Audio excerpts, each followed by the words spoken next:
আবু জাহেল ঘোষণা দিল, খবরদার, হজের মৌসুম, হাজী সাহেবরা গোটা বিশ্ব থেকে আসবে।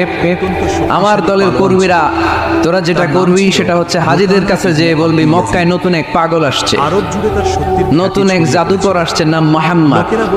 নাউজুবিল্লাহ পড়বেন না। খবরদার হাজী সাহেবেরা, এই পাগলের কাছে যেও না। সব হাজিরা গোটা বিশ্ব থেকে এসে মক্কার মিনা প্রান্তরে তাঁবুর ভিতরে ঢুকেছে।